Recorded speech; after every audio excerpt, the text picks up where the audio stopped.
Welcome to the Danny Clinkscale Reasonably Irreverent podcast. Insightful and witty commentary, probing interviews, and detours from the beaten path.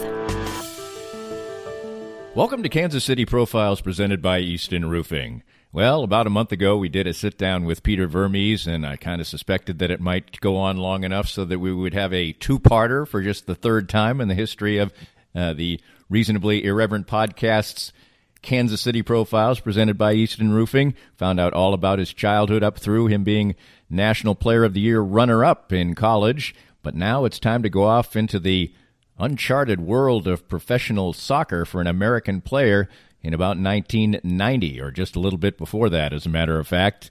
Peter Vermes would play at several stops in Europe and eventually return to America and eventually become a star player in MLS after grinding away for years and years in the hinterlands of soccer.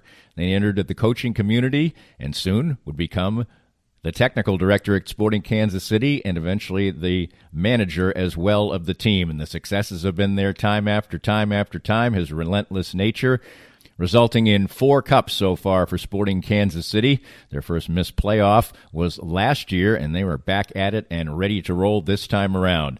The first edition was absolutely delightful and frank and forthright, all the things you expect from Peter Vermes, and you'll get that much more. Coming up next in Part 2, Peter Vermes' Relentless Sporting Excellence, and that's at your Kansas City Profiles, presented by Easton Roofing. Enjoy it next. We're here with Joe Spiker, the president of Easton Roofing. And Joe, you worked for other companies in the construction industry. What inspired you to start your own company in Easton Roofing? Well, you know, Danny, when you are working for somebody else, you oftentimes don't get to see the project through from beginning to end, and you don't get the final control over the customer experience. And I wanted to build a place where people can come and get work done on their house and not have to worry about being treated the wrong way and get a good customer service experience start to finish. The company slogan is "Where Integrity Matters." Why is that so particularly important to you? Well, for us, what that means is treating each other with respect at work, treating our clients with respect, and making the right choice, especially when no one's looking. So when you're presented all the time as a contractor with choices that have to be made, are you going to make more money on this if you cut a corner? And we just wanted to make a place and a slogan that said to our people and to whoever is our customer, we're not going to do that. We're going to make the right choice regardless of profit. Easton Roofing, where integrity matters. Cinematic Visions has been an affordable solution for professional media production in Kansas City since 2003, offering award-winning video production and creation, as well as a wide array of digital and social media management services. From planning, scripting, filming, editing, and post-production, to delivering your product to a watching world, Cinematic Visions will provide professional and affordable services for you and your business with the necessary return on investment to make it all worthwhile. Cinematic Vision's goal is to unlock the power of storytelling through video and a strong online presence for your company. Beyond the numbers, they want to inspire and evoke your clients to feel and act. Let my friends at Cinematic Visions embed your brand where it belongs, in your customers' minds. You can find them online at cinematicvisions.com or with a quick phone call at 816-600-6300. If you'd like to join these and other great sponsors and market your business to a growing and engaged audience, contact us at danny@dannyclinkscale.com. Look forward to hearing from you. Peter, back when you were finishing up your college career, which was certainly incredibly accomplished, you were the runner-up for National Player of the Year and first-team All-American. The landscape of soccer for an American person, an American player, was certainly very, very different. What were your thoughts at that point in time, having spoken with you many times and doing the first part of the profile? It seems like you almost certainly were going to pursue a career in soccer, but that was no certainty as far as a person who was married and was going to start a family and everything else. What was your thought process right then? Well, it's amazing, right? Timing is always everything. And so I got fortunate enough. I went to the Olympic Festival in 1987. At that time, there was an Olympic Festival, and it was in North Carolina in the Triangle. And so I was playing on the East team. And we were training every day prior to the actual event. And one of the days, the U.S. national team, Olympic team coach, Lothar Osiander, came in, and he wanted to coach each team for a day, which was pretty innovative back then, because I know for myself, even anytime that we go and acquire a player, the one thing that I don't have is I don't have intimate knowledge of what the player's like inside the white lines. Now, we do investigating, and we obviously talk to a lot of people, do all those things, but at the end, you really don't know until you work with that person. The fact that he was smart enough to say, hey, I'm going to go coach these guys and see what it's like with them in a training session. So he came and did my team, and from that point, I got chosen to go and play with the national team for the first time not too long thereafter. And what that did was it opened me up to a much bigger world from a professional perspective. And so I finished, I finished my college soccer career in, November of '87. And then come January 1, I already signed professionally with the New Jersey Eagles. And then I was already playing games with the Olympic team. And what that really did was the Olympic team opened me up to all these opportunities. And we just so happened before the '88 Olympics, we played a tournament in Lille, France.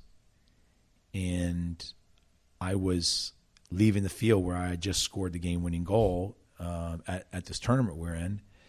And as I was walking into the locker room, there was a guy amongst people in kind of that corridor, if you will, and he said to me in Hungarian, he said, my last name in Hungarian is pronounced Vermes.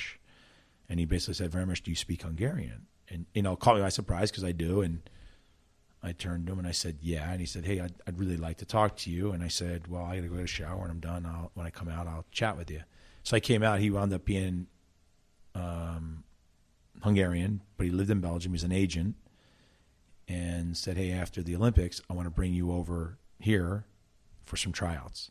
And that was totally different, right? Today you get acquired and all stuff, but that's what an American player had to do. Right. And so I played in the Olympics, whatever, called me up immediately after, already had a tryout set up for me for Standard Liège in Belgium.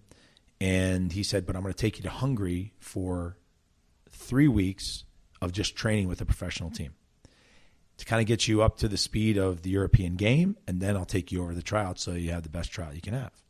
I said, okay, I'll do that. So I got taken out by the general manager, the coach, and, this person that was acting sort of as an intermediary, and kind of set up this opportunity. And he was explaining that, hey, guys, look, this is going to be a great opportunity for you because, as he put it, I have a Hungarian-American, not an American-Hungarian here.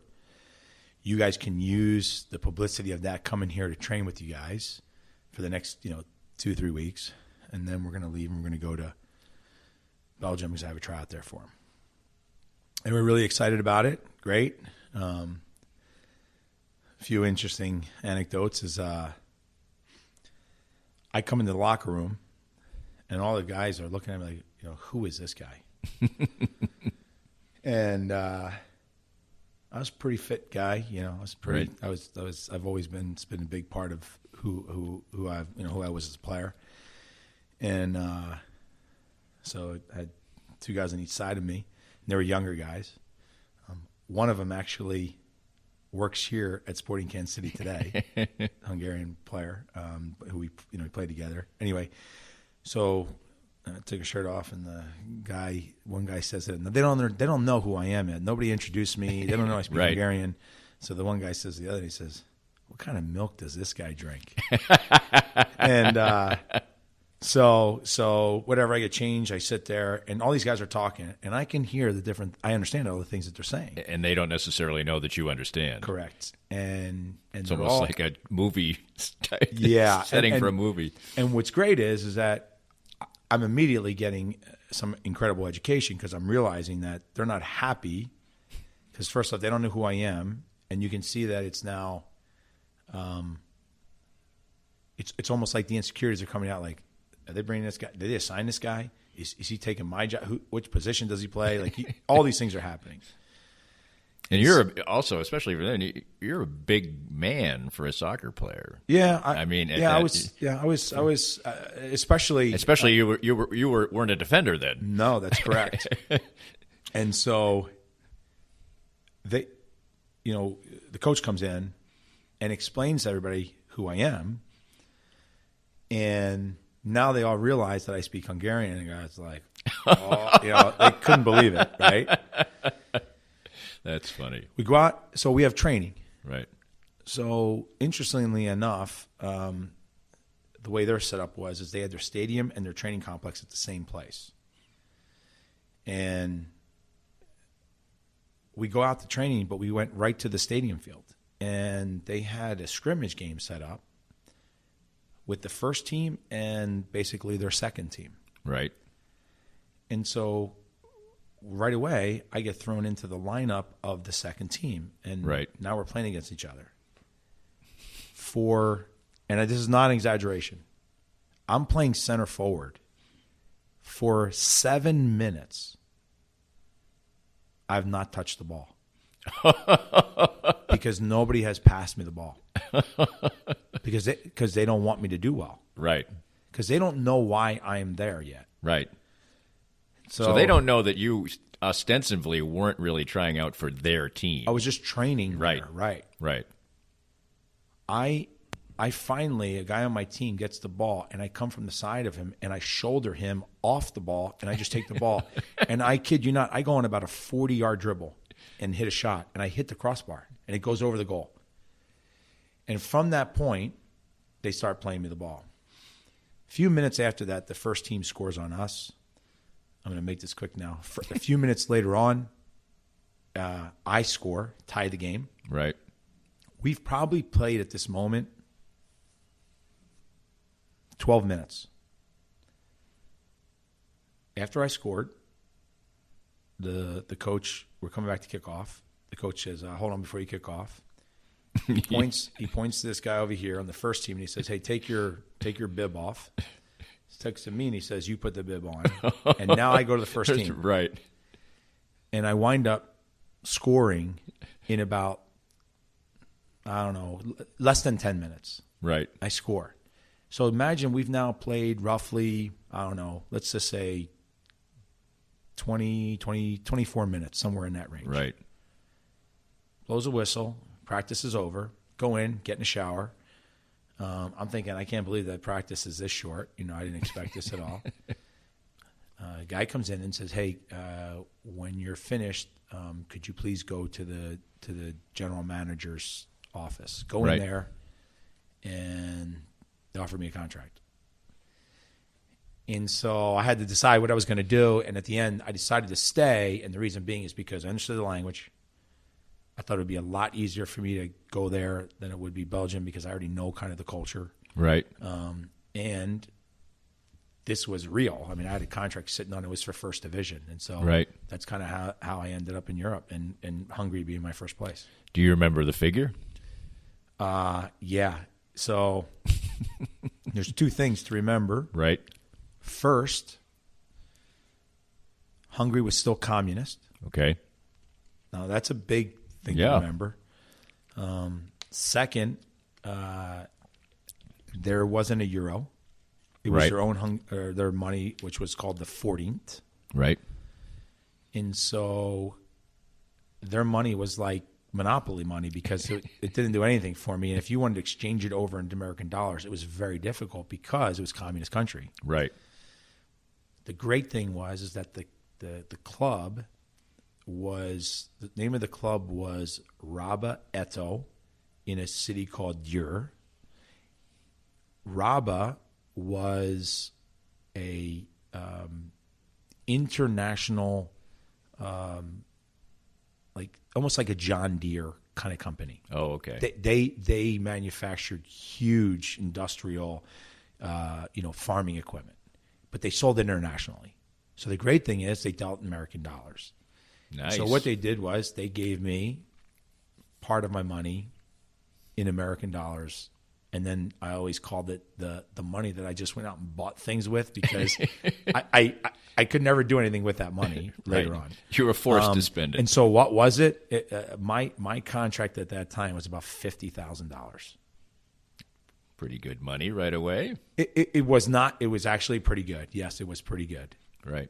But what's amazing is that throughout my career, I mean, my final year in Major League Soccer,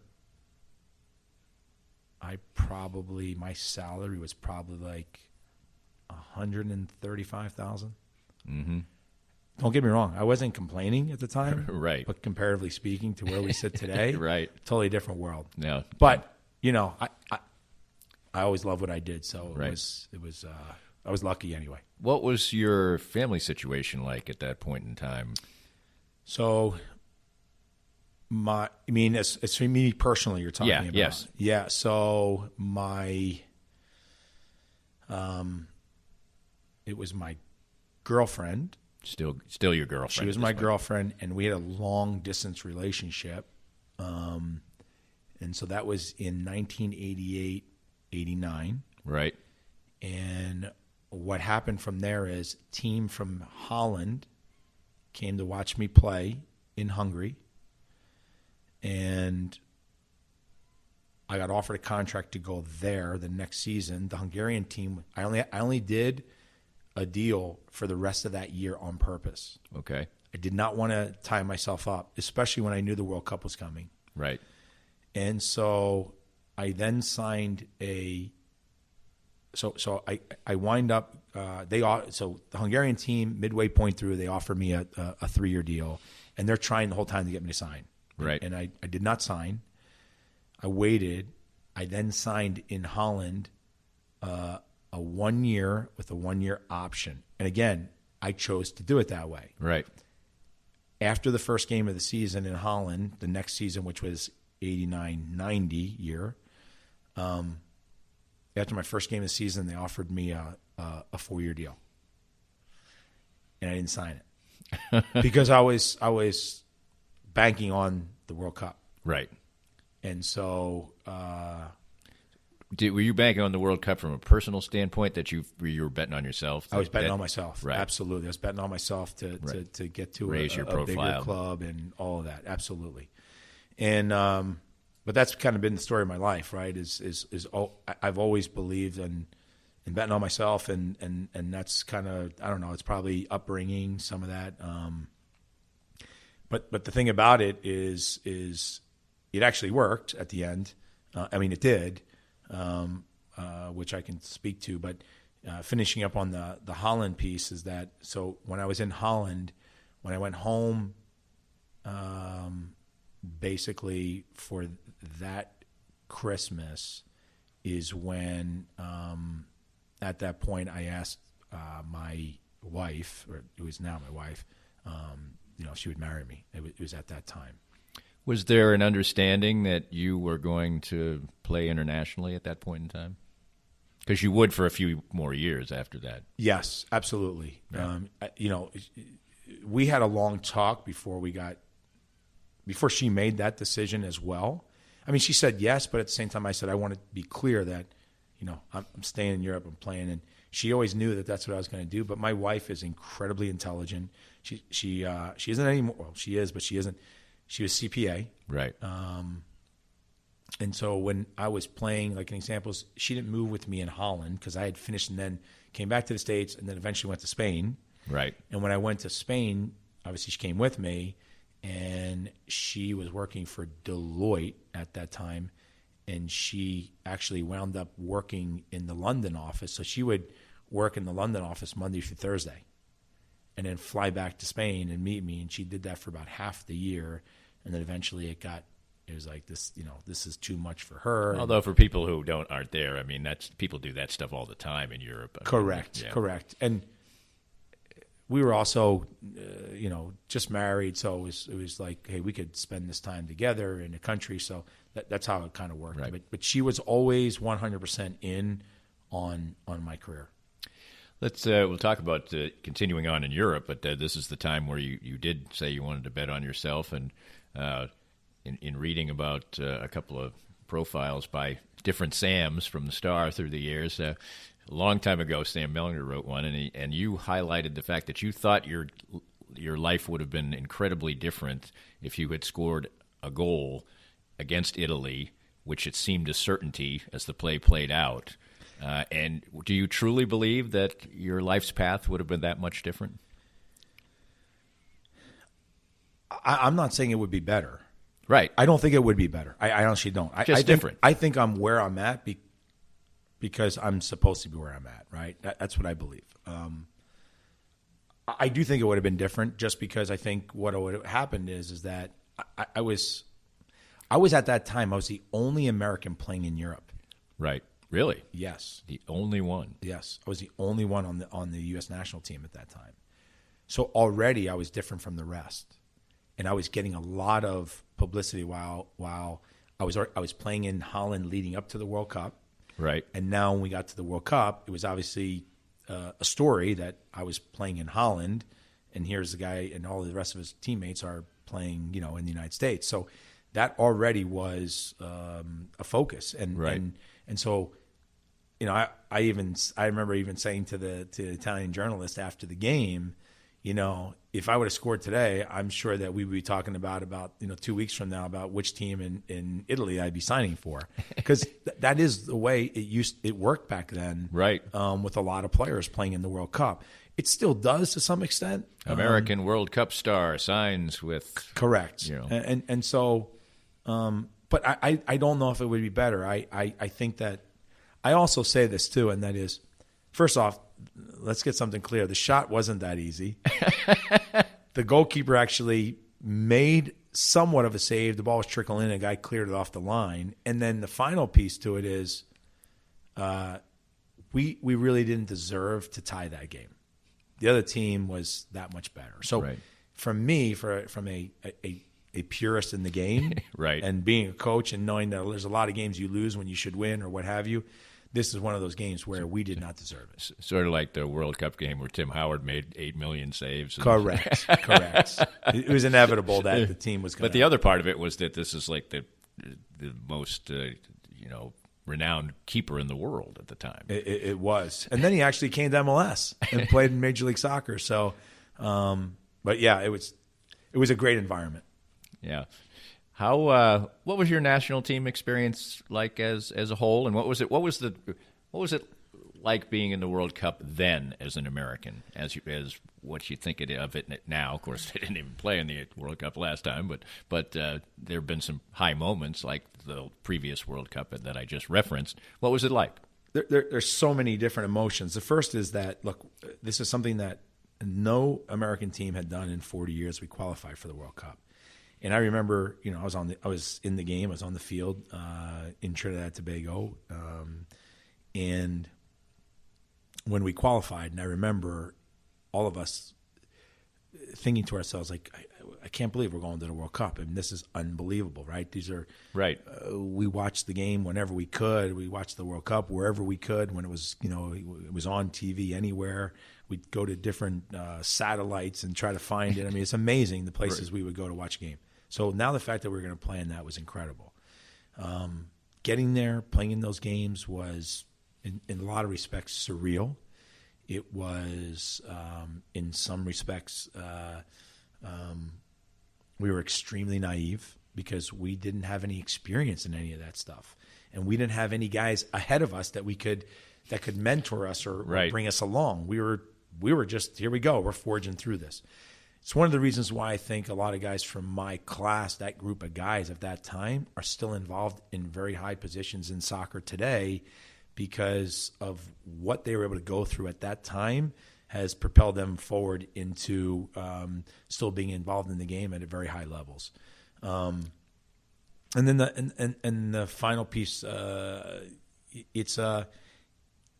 was an incredible achievement as a soccer player to know that you reach the epitome of what every single soccer player thinks in their mind. If you ever came to a player and say, would you want to play in the World Cup? There's guys that would say to you, some guys would give up club championships just to get to the World Cup if their team could qualify. Right.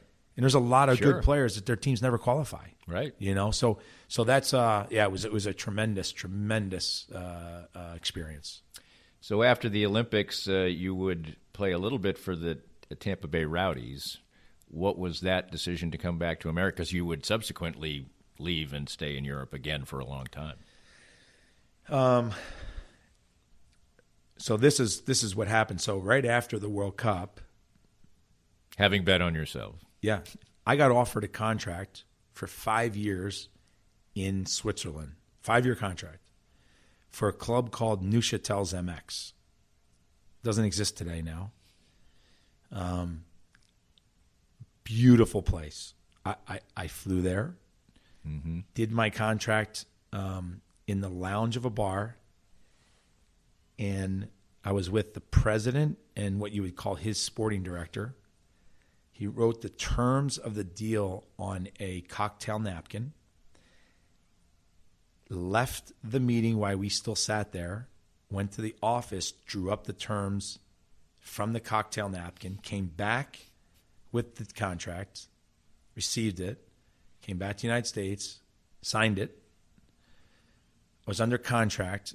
The problem is back then, as you know, in Major League Soccer, we're only allowed 8 foreign players on our team. Right. Now, if they're a green card holder, that changes things, or an American citizen, that's different as well. So back then it was only 3. The issue was the team I signed with already had 3. So they were looking to sell at least one of those guys, move them on, and then I would now occupy that spot. So a month goes by, and the spot's not Being vacated. hasn't happened yet. And so now the months start to, tick away, and they still haven't gotten rid of a guy. And they're trying. And Are again, they paying you at this point? yeah, the mechanisms back then weren't the same as it is today all over the world. And so I finally said, listen, I'm just going to go back to the United States. I can play with the national team on a full-time basis. And during that time, once the player is gone, then I'll come back over. And so we're about 7 or 8 months in, and I don't see any light at the end of the tunnel. And so we voided the contract. I voided the contract. I didn't want to do that anymore. And oddly enough, so we go into the first, my first ever was the Concacaf Gold Cup they created. Mm-hmm. And I'm the captain. We go and play in that tournament. We actually win the first ever Concacaf Gold Cup for the United States. I score a couple goals and wind up Tab Ramos, who was a teammate of mine, wasn't in the competition. He was playing in Spain. He had just played there a year. Gave me a call and said, hey, my coach has watched you on video and is interested in signing you here. Would you come if they signed you? How many foreign slots do you have? And how many foreigners do you have? Told me they had a spot. I said, yeah, I'd be interested. And like that, I got a contract, and off to Spain I went. And you stayed with that club, Figueres, is that the way it's pronounced? Yep. For 4 years. How was that experience? Figueres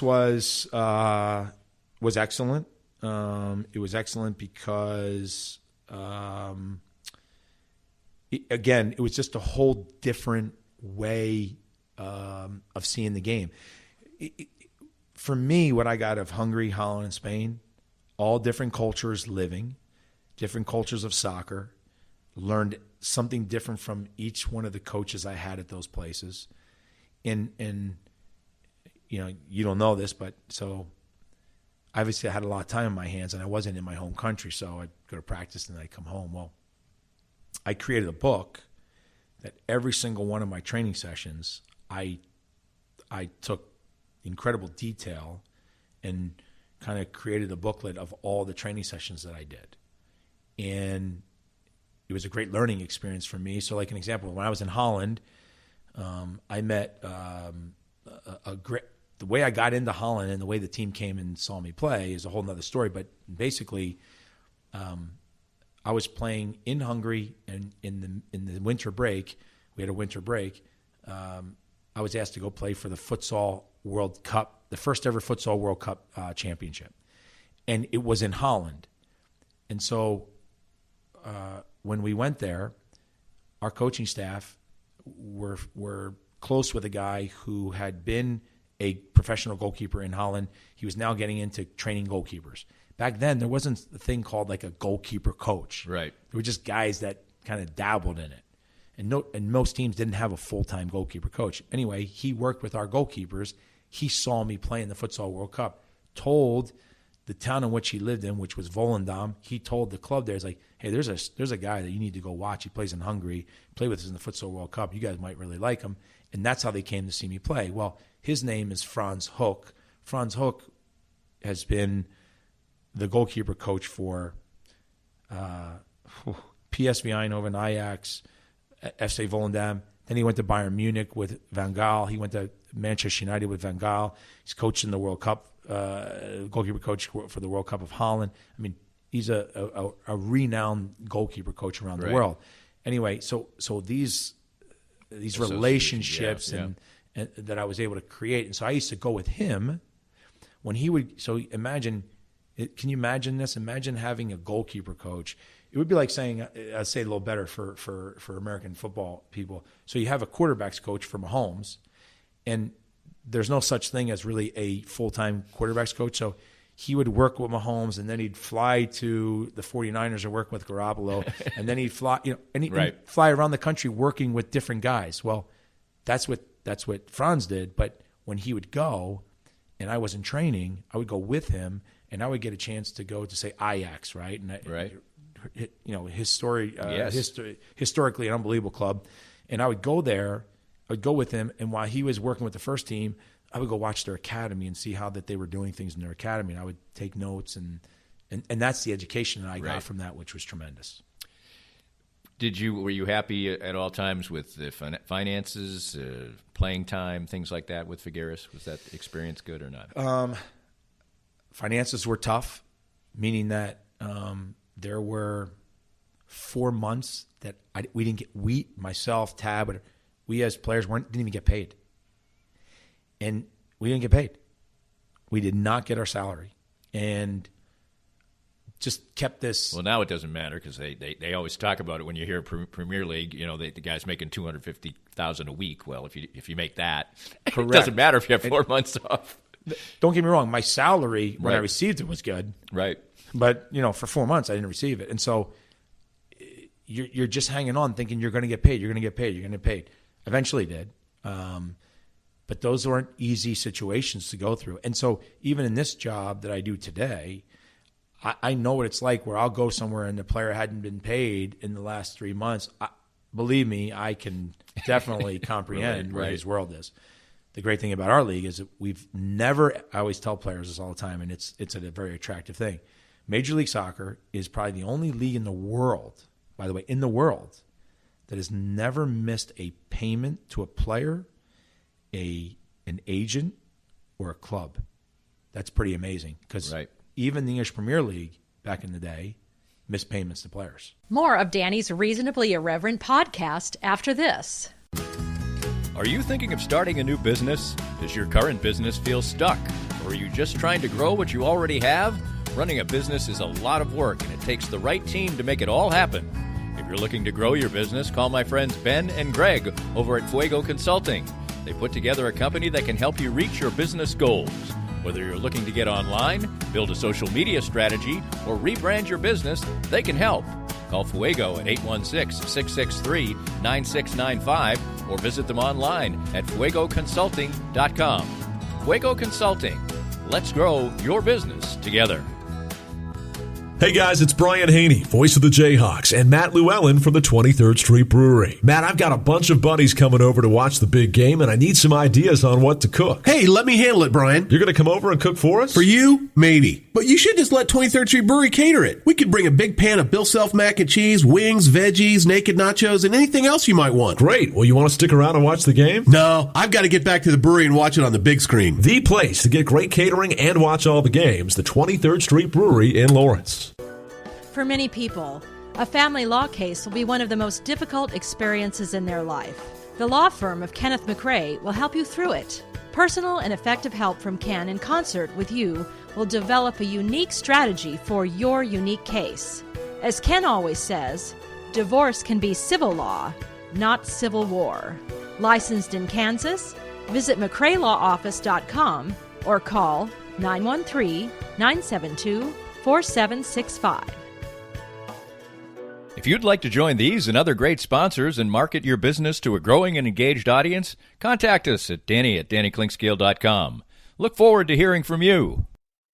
So at this point in time, when you're getting to your what would become the end of your time in Figueres, you're approaching 30 years old.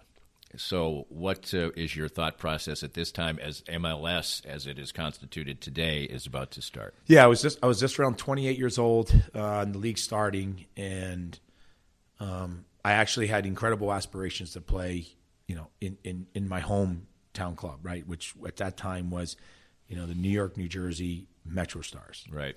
And, that was everything to me. It happened.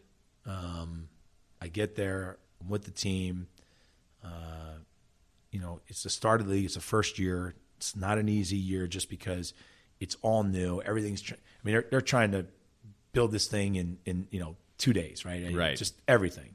And you can just imagine. The staffs didn't have anybody on the staff. They didn't have what we have today, like team administrators help with all the travel, and there just wasn't anything.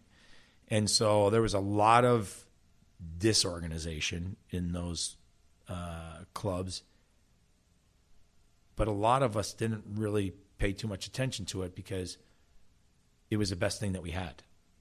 And also, you were getting a chance to play your game in your country. Correct. So you'd had the European experience, and you'd had enough of it.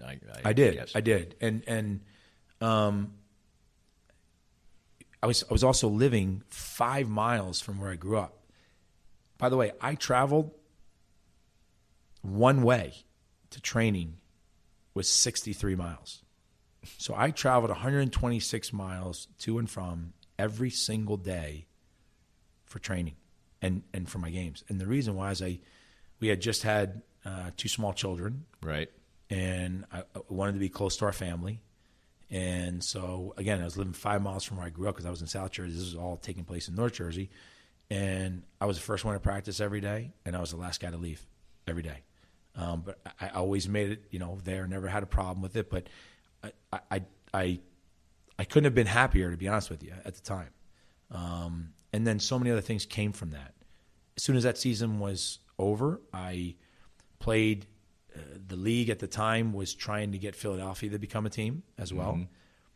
I'm from down in that area. They asked me to play on the indoor team there to see if we could help with the generate some enthusiasm, interest, and then maybe now move that franchise outdoors. And I was also doing games on ESPN for like Champions League and all these other things. I was commentating. So actually things were really going well. And 1 year later, I got called into the office by not even the office.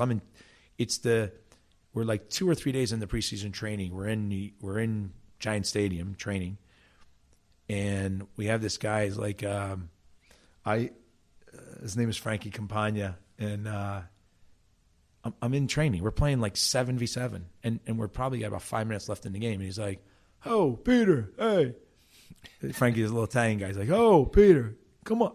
I go, "Frankie, we're finished." And the coach on the side, like, "Frankie, we're finishing training. I can't go." And I was the captain of the team. Right. And I said, "Just training will be over in a moment." Training's over. Puts me in a cart. We drive down to the underbelly of Giant Stadium, and we're going into like an auxiliary locker room. And I said, "Where are we going?" And he goes, "Charlie's in here, general manager." He's like, "Hey, he wants to talk to you." Charlie, was that Charlie Stilitano? It was. And I hear many, many mornings. Yeah. On Sirius. And I go in there, and Charlie's there, and he's really serious. Like, I can tell he's sitting down. And it's an auxiliary locker room. There's nothing in there. I'm thinking, why are we in our locker room? So I'm thinking he's calling me down to say, "Hey, look, we're getting ready to leave to go to Italy." And Charlie's also Italian. I think he knows a lot of the big clubs. And he's saying, "Hey, look, the captain. I want to make sure that all the guys are respectful and the guys are on their best behavior when they're over there. Please make sure, blah, blah. And so he goes, hey, why don't you have a seat? And I go, Charlie, I said, no, I'm not having a seat. He's got done training. I don't feel like sitting down. I said, man, you're really serious. You act like you just traded me. And you could see on his face, like, serious. And he said, well, as a matter of fact, of about like 30 minutes ago, I just traded you to Colorado. I was like, what? I couldn't believe it. Like, my whole world came crashing in on me just because hometown, right, living where I lived, all that stuff. I was just thinking, like, I was thinking about every one of those things in that moment.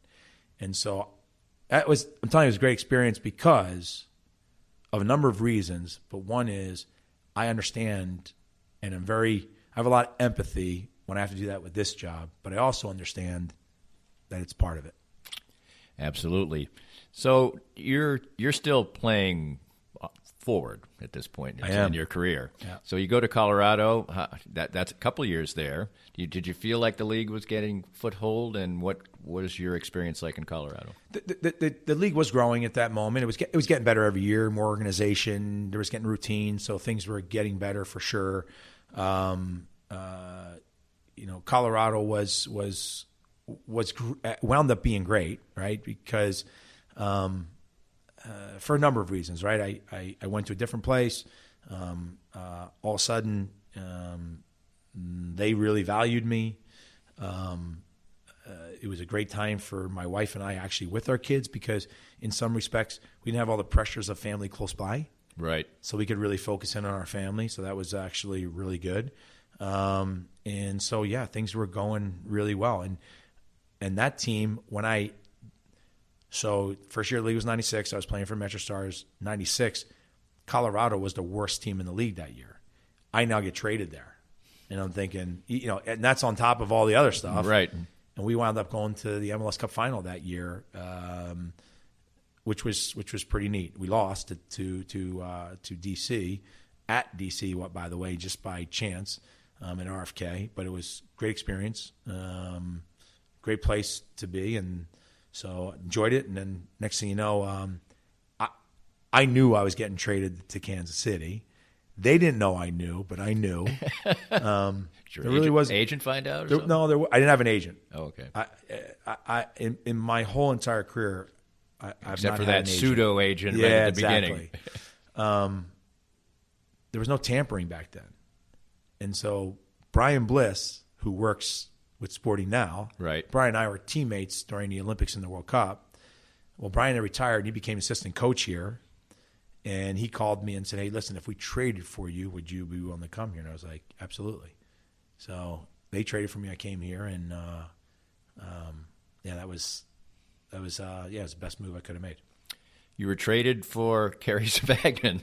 The Colorado, from New York to Colorado. Yeah, that was Kerry Savagnin. So we were I forgot traded. To mention that part. Yeah, we were traded for each other. Right. Yeah, that's probably one of the biggest stories. So when I got traded for. So Kerry just got drafted that year.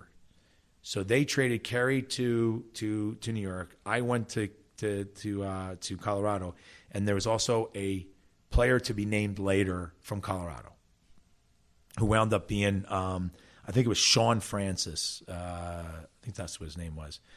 He was an international striker.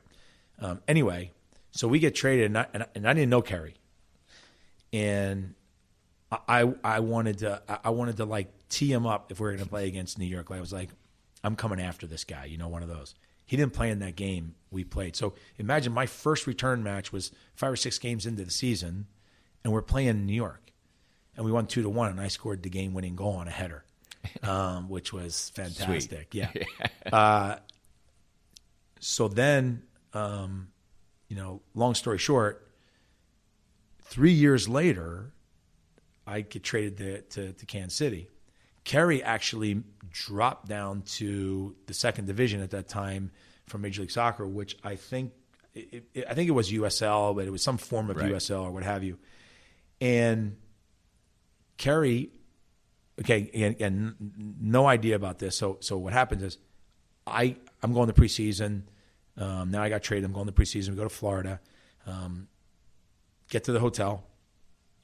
Everybody's flying in that day. Majority of the teams come from Kansas City. I'm coming from Colorado, so we're converging in the same area. So I get there. I meet a few of the guys. I check into my room. It's maybe like 9:30, 10 o'clock. I go to sleep. So now I don't know all this is going on, but on the backside, and Kerry and I laugh about this all the time. So Kerry's now coming in late. Kerry comes in, checks in the reception desk. Hey, I have to take my thing. And he's ready to leave. He's like, hey, by the way, do I have a roommate? And they're like, yeah, Peter Vermes. And he's like, oh, my gosh. I'm with this guy, like, already, because he knows. And majority of the guys that I was friends with, I've got a lot of really good friends in New Jersey on the Metro Stars. And so when he came in there, like, that guy's going to kill you, one of these. So now the next morning I wake up. He comes in that night. He goes to sleep. I don't wake up. I'm knocked out. He comes in. We wake up in the next morning, because we have training and we have to go to breakfast. And we wake up and Peter Vermes, hey, Kerry Savagnin. Like, oh, okay. But anyway, we wound up from that point on. It's amazing how we've been great friends ever since, and we've been working together for forever. Tell me about when you switched to becoming a defender. That's very unusual, and I mean, sometimes a guy will go from being sort of a wing back maybe to a central defender, but you don't often go from striker to defender. Basically, my first experience was in the Metro Stars, and what happened was our first coach got fired, Eddie Fermani. New coach came in, Carlos Quiroz, who, if anyone knows him, he was, for a number of years, was the assistant to Sir Alex Ferguson and won a lot with Sir Alex. Great coach, Portuguese descent, really learned a lot from him, especially about breaking down film and stuff like that. And so back then, the teams weren't as strong yet. And so Carlos, when he came in, he was trying to figure out, I don't have a very strong team, and I have holes in my team. And so I was the captain. He would come to me. Seems like you're always the captain. For the most part, yeah. So he would come to me, imagine, like, Tuesday prior to the Saturday game, and he'd say, Peter, I got a new challenge for you this week. He goes, this week I want you to play left wing. Next week it was right back. And so I'm playing every single position on the field, and we're about 6 games out from the end of the season. And he comes to me and he's like, look, Peter, we're playing a big game. I need you to play central defender, but I really want you to pay attention to this one player. His name was El Tanque, played for LA Galaxy, Ecuadorian center forward. And he was El Tanque, which is, the tank. You can understand. Right. He was really strong, built like a linebacker. And he's like, I need you to focus on this guy. And I said, Carlos, look, I'll do whatever you want me to do. And that's the truth. Like, I'll play wherever you want me to play. I just got to let you know, my whole life I've been marked. I haven't been the marker. So this is a completely new world to me. And he goes, look, I trust that you'll do this job, whatever. So I do the job. 20 minutes into the game, we're on a corner kick, attacking, and the ball gets cleared, and now it's a foot race between him and I, and they play the ball over the top. Giant Stadium, AstroTurf, ball bounces and goes pretty high. And we're now at this foot race, and I'm thinking to myself, I got to somehow get to this next ball that's bouncing. I got to get to it and just get it away from this guy. But the problem is, the way it bounced, it was a little further from us. Instead of me getting it with my foot, the ball comes up a little bit. And so we're running side by side, and I have to head it to get it away because it's really the best thing I could do to get it out. And when I headed the ball, he started to come as well. And I headed the ball, but I also catch him right above his eye, like right where your eyelash is. And right where a boxer gets cut. And that thing just, opened like the Red Sea. So he goes down, bleeding everywhere. Ball goes out of bounds, whatever, stoppage of the game. He goes out. We wind up winning the game 3-1. So at the end of the game, I'm sitting in the locker room, tired, probably mentally more than physically, because I have never played that position before, and I had to be very focused, whatever. And Carlos comes over to me and he sits down and he says, and he's really serious. And I said, Carlos, what's up? And he says, I have to tell you, I have to apologize to you. And I said, about what? He says, because I should have put you in this position 20 games ago. So I finished off the rest of that season playing that position. But oddly enough, when I went to Colorado that next year, I was playing left back, defensive midfielder, and I was kind of in the same world of plugging holes. Right. And until the very end of that season, right before the playoffs began, I went to that, and then we went to the final. I went back to the central defender. And then from that point on, I played central defender for the rest of my career. The experience for me is I love playing forward, but I know as a coach today that my makeup is central defender for sure. Amazing for somebody who scored all that many goals. You would be the defender of the year when the Wizards at that point in time won the MLS Cup. And you would go on obviously to coach an MLS Cup, the only player to do so with the same team. What was it like then? Kansas City, you played in there, had a stadium, and 10,000 people looked like 5, but still a great team. Tony Meola in goal. What was that whole experience like? So I had been fortunate enough to have had played in front of really big crowds prior to that experience, right? It was interesting. When the game started, it was kind of like For the Love of the Game with Kevin Costner, right? It's like I forget about everything that's there. I'm just in the game. But there was no doubt there was something missing, because there is what I call, whether you want to call it environment and ambiance to each and every sporting event. And it's one of the things that I will never lose that sensation that when I come out to a Sporting Kansas City game and I come out after right as when the game's getting ready to start, and I hear the crowd and I see the crowd, that this place is full. And I mean this, that the hair on the back of my neck stands up, because it means so much to me, having not had that experience as a player on a normal basis that we now have in this league. And so I don't necessarily know if I missed it all the time. I was so excited to be playing the sport that I loved, the sport that I wanted to see successful in this country. I was doing it, and I was making a living doing it. I always felt that I was extremely fortunate to be doing it. But now that I see where it's at today, I would give anything. Like I would give something. I would give money up. I would give something up. If you gave me, I don't want one. I have to be a little greedy. I would say, give me 4 games in Children's Mercy Park, because I do know this one thing. I would not stop running. When the ball went out of bounds, I would beat the ball boy to the ball to get the ball back into play, because I would want to keep the energy so high in that environment. And it would be so easy to do because of the energy from the fans, which we never experienced.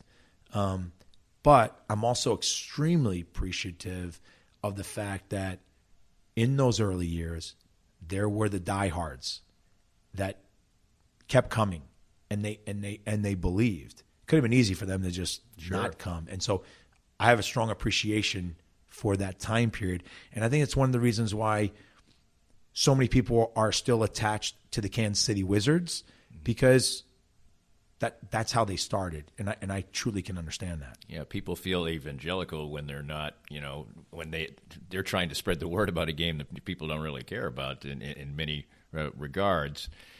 You are obvious. You had good times with the championship, but some injuries in your time at Kansas City. Eventually you had to hang it up. How different players, different athletes, different sports, people always talk about it different ways, but most of them say there's some kind of grieving process or difficulty in deciding to give up the game, but some will say, hey, I wasn't physically capable of playing anymore, and so that maybe makes it easier. What was it like for you? It's a really good question. So one of the things that I did in all the places I played, even when I was in Spain, I was already so when I was in Spain, I would come back in the summertime and I would run. I had a very specialized overnight camp that I ran in Pennsylvania for soccer.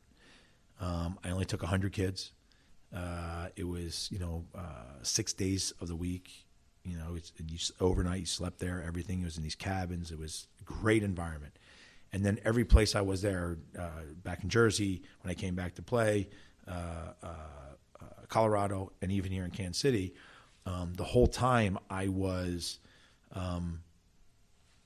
out in the youth soccer space. I was training teams, working with kids. I was doing all that because of two things. One is, so imagine I retired in November of 2002. In 1995, I got my A license, which was the highest license you could get for soccer at the time. I had already gotten in 1995. Right. So I was embarking on this career path that I wanted to be a coach. And so I had a goal that I wanted to play till I was 35. I played till I was 36. I'll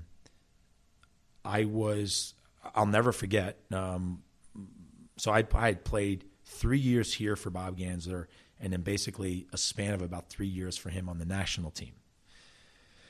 And, Bob was a man of very few words, but when he said something, it had real meaning. And so I had probably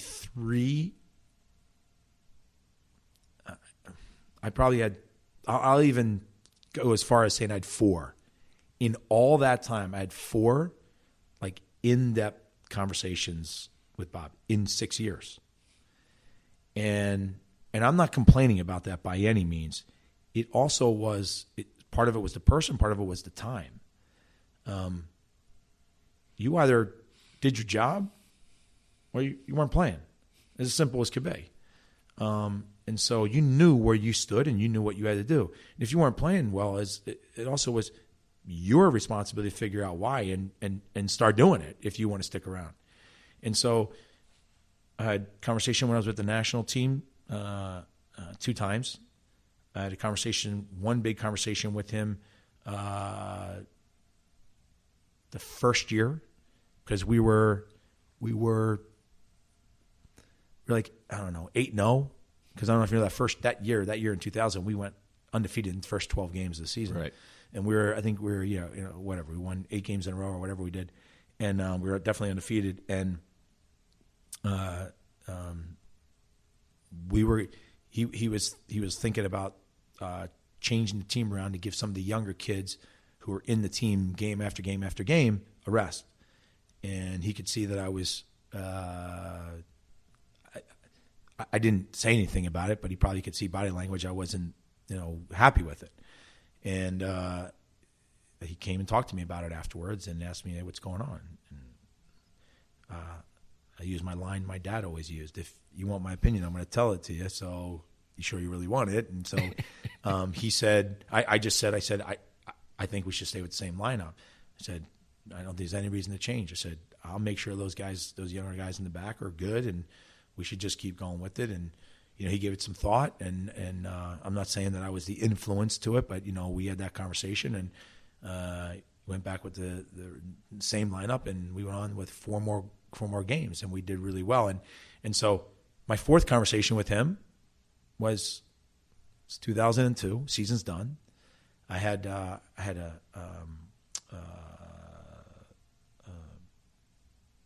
broke my rib in training. Goalkeeper, not Miola, actually, Boashani, kneed me right in my rib. I was going up on a offensive corner kick, and he came out and just crushed me. Any rate, came back. I played, I finished out the season, and at the end of the season, I call you in and talk to you about, whatever, what are you going to do next year and all that stuff. He comes in and he goes, and he used to call me Petros, which is kind of a nickname because Bob was born in Hungary. Right. But he's really German descent, but his family spoke German and all that stuff. But anyway, in Hungary, they use the word, they use the nickname Petros, where he's like, come in, he's like, Petros, just like this. He says, look, I'm going to go with a younger guy, so I'm not going to bring you back. New York is interested in you. Oddly enough, Bob Bradley was the coach. And he said, if you want to go there, I won't stand in your way, and I'll make it really easy for you to go from a trade perspective and blah, blah, blah. And so I tried that. I wanted a 2-year deal there. I didn't want to go for one because I was going to move my family back with me, but 1 year didn't seem right to me. They wouldn't give me 2. They would give me a 1 year option. And I finally just said, you know what? It's time for me to move on to my next phase of my career. And I will tell you that I absolutely never, the second I said that I was done, and I was on to the next phase of my career. Didn't have the itch to now play another game. The only thing I would say when I stopped playing, I missed 2 things. I missed the locker room, and I missed the strategy that was put in place to then get ready to play the next opponent, and then how that played out. Like I missed that, that planning stage. I really missed that, and those were the 2 things. But they're pretty. Those 2 things are pretty easy to get back. Before we'll probably do one more of these sometime, and we'll talk more in depth about this. Coach, you're a busy man, and it'll take another hour to do all the sporting. But there are just so many stories of your intensity and your unbelievable drive to succeed, even to the extent of battling with teammates and things like that. Did you feel, and you're always the captain, did you feel like, how did that incredible intensity, did it always go over fairly well, or were there times when teammates were like, this is too much, this guy's got to calm down a little bit or whatever? Yeah, I mean, honestly, yeah, no, it didn't go over well a lot. It didn't. But... And I'm, look, I'm not one to, I'm being very honest with these comments, and I still believe it today. I didn't really care. Look, we're all human, right? Right. Everybody wants people to like them. Nobody wants to be, unliked or nobody wants to be the bad guy or whatever. Nobody wants that. I didn't either, but you got to remember, this was my profession. This is the thing I love to do. I love the game, but there's another thing. The other is that I truly so I ask a question in all of my interviews with all players that I interview, right? To someday maybe a prospective player to come to our club. And I always ask the question, I always ask it this way. I say, which one do you prefer? Do you love to win or do you hate to lose? And that response tells me what the mentality of the player is and where they are best suited on the field. Are you an attacker or are you a defender? I hate to lose. I just hate it. I can't tell you. It's if I lose a game, I cannot get away from that feeling until I play the next game, and if I win that next game, the interesting thing is that I am happy for about 5 minutes. But you're just happy you didn't lose. Exactly, because that moment, as soon as that game is over with, I'm thinking about that next opponent, and I do not want to be back in that place of losing, and so you're doing everything you can to make sure that doesn't happen. So, yeah. Is it true that your wife didn't let you play board games with your children? I read that in a story. Is that true? It's not so much she didn't let me, but even today, we were just on vacation, both my kids, right. Over Christmas time, and my kids came and we were in Florida, and they came and visited, and we played a board game, and there's always something that happens. But the fact of the matter is that it's very difficult for me to, I can't, the easiest way to say it is if I'm not doing it to win, then I don't know why I'm not doing it. I totally understand that. And and I can't back off of that. But I also think that comes from my father, because I can tell you that in my garage when I was a little kid, we had a ping pong table, and we would play. I remember being 8, 9, 10 years old, and my dad beat me 21-0. and I remember crying. I remember playing card game in Hungary, 9 years old, with my dad, his brother, and so my uncle and my aunt, and my dad yelling at me for why did I throw that card down? And by the way, we weren't playing as teams. Why did I throw that card down that helped someone else? So I think that was just a part of my life. And so, yeah, I hate to lose. And so, yes, I do think that there's a lot of players that I probably rubbed the wrong way. Chris Klein, there's a story with him when I first came to Kansas City. And you got to remember, Kansas City was last place team in the league when I came here as well. Because so I came in 2000, 1999, they were last place team in the league. So I'm going from Colorado, last place team in the league. When I first got there, went to the final. Come here, last place team in the league. So now we're in preseason training. And we're training really hard.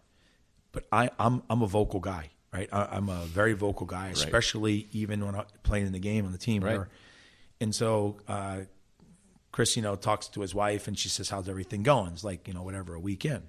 And he tells her, things are pretty interesting. And it's like, we got all these new players, and I really think we got something here. It's going to be pretty exciting. He goes, but I just don't know if I can handle this Peter Vermes the whole year, because all he does is yell at people.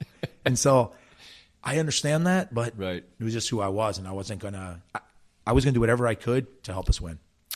And that's who you are as a coach, too. And, I don't play for you.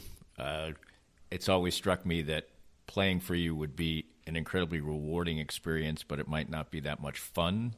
Would you say that might be an accurate description of it? If somebody let me put it this way. If somebody ever called you a player's coach, would you punch them in the nose? No, and you know what? See, I will tell you this. I think this is what I'd say. I actually think it's great to play for me. And I mean this, and I'll tell you why. Because it's really simple. I think you've heard me talk about this, or you've at least seen them around here before. There's 4 core values to the culture that we have here. The first is you have to be team first.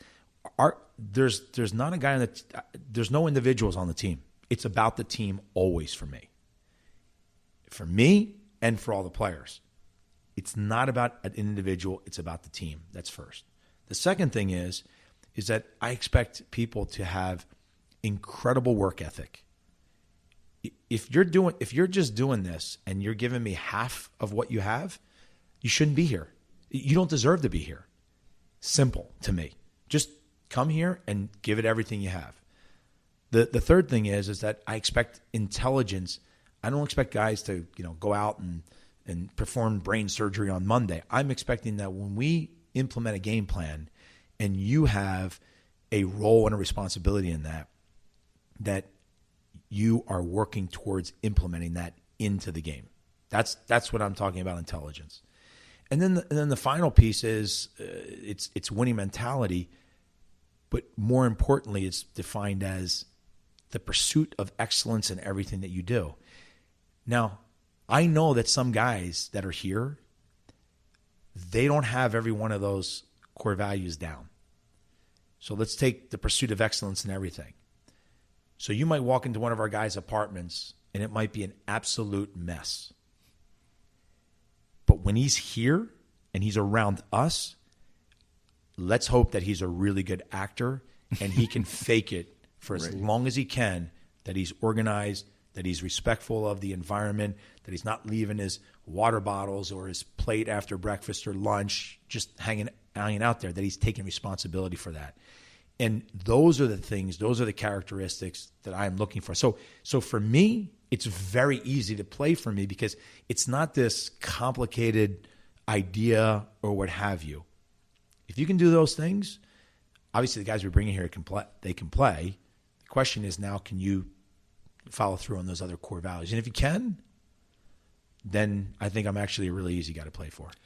Kind of seems obvious just from the outside that, who doesn't embrace that because they aren't here very long. So you're just like, well, that guy probably didn't want to work that hard or whatever. Well, I think the other thing, though, too, is there are guys that aren't here because their ambitions grew outside of here. Right. And so I've always maintained that I'm not going to be the one to decide if Sporting Kansas City is going to be your last place. I think the player is going to tell me that in his words and his actions. That's how I'm going to know. And so I'm not here to cap somebody out. If a player says, "Hey, I'm really interested," and we'll take Kyrie Shelton, right? And that's the most recent one. Kyrie had an incredible desire to go overseas and play. It was like a dream to him. Mm-hmm. And who am I to stop him from his dream? Right, and so I had offered him a new deal last year, and but I give him a lot of credit. He was very respectful and upfront with me, and he said, "Look, Coach, I've always wanted to do this, and I'm in a position to be able to do it right now. So I'm going to take that chance." And I said, "Then I wish you the best of luck, but just know that if you ever want to come back, give me a call." And we actually reached out to him because we saw that there might be an opportunity, and he was like, "I'd love to come back," and now he's back here again. And so he fulfilled that dream, but I think I now have a more committed guy than ever before because he fulfilled that dream, and now he knows that this is where he wants to be. You mentioned that you hate losing maybe more than you love winning, but in close to conclusion, you won the ultimate prize in MLS on that bitter cold night. I was outside for it. Cold. I wish I was playing. Yeah. But how much were you able to enjoy that, the ultimate prize in MLS soccer? Yeah, I did enjoy it from this point of view. When I won it as a player, it was tremendous, right? It was great. But I have to say it's not the same as winning as a coach. And the reason being is because when you're a player, you're a part of a team for sure, and you have a role to play. And you have to be good for the team to be successful. But most of that responsibility you have is for yourself. When you're the coach, there's all these pieces and parts that have to be right for you to get to that place, to have that opportunity, and then eventually excel there. And that is an incredibly rewarding time when you sit back and you say, man, all the things we had to recruit the right guys. We had to make sure they were fit. We had to make the right decisions game after game, game plans, player selection, staff members. Are they the right people to work with the players? You can go on and on and on. And when you get that right, it's so fulfilling because, man, it took a lot of work to do that. And then that's one. The other is getting all of those people to believe in that same thing and to accomplish that goal. That's pretty cool. And I always think it's great. If you even just look at when the Chiefs just won here, mm-hmm. right? And you listen to all the players, so much of it is, it's their perspective, but so much of it is the same thing year after year. When somebody else wins a championship, somebody else won the Super Bowl a year ago, those players are saying a lot of the same things. Hey, the way we came together, the focus of the group, everybody says a lot of the same things because that's what happens to be able to actually accomplish that goal.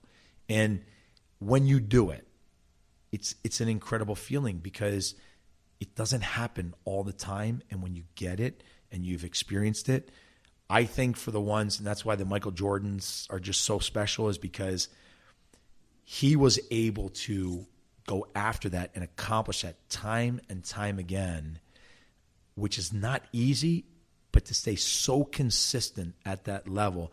And that's why Bill Russell has to go down as probably the best champion ever for me, to win 11 championships, that's absolutely unbelievable. And to sustain that level, and then what happened to the Celtics after he left, like just the next year, it tells you so much about the individual, but how much an effect he had on the group.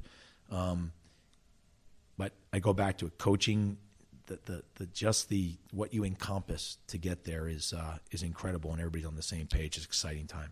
At the outset of the part one, when we talked about your youth, you mentioned how much you loved the game and that your world was consumed with soccer.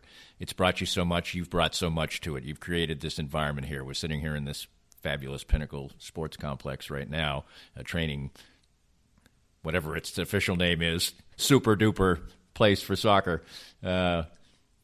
Is all of this sort of everything you might have dreamed of? Reaching tremendous heights as a player, playing in the World Cup, being an MLS Cup champion as a player and as a coach, and then creating this atmosphere here in Kansas City. Is it? I know you're not ready to think about your legacy, but you certainly are creating one. We all dream, right? We all have dreams. When I was obviously a little kid, I always wanted to be a professional soccer player. Did I know what that really was? Not necessarily. I mean, I knew parts of it, but I didn't know. So my answer is absolutely not. I've far surpassed the things that I would have ever expected to have done.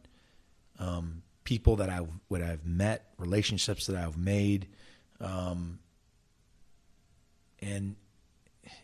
to be able to continue to keep doing what it is that I love to do is it's something that personally I don't take for granted. I never have. I truly feel that I'm incredibly fortunate to do what I do. I have an incredible amount of appreciation and respect for all of the owners in Major League Soccer, because without them, I wouldn't be able to do what I do. Players wouldn't be able to play the game. And I think there's a lot of times that we forget that because those families have made an incredible commitment. And everyone always talks about the financial aspect.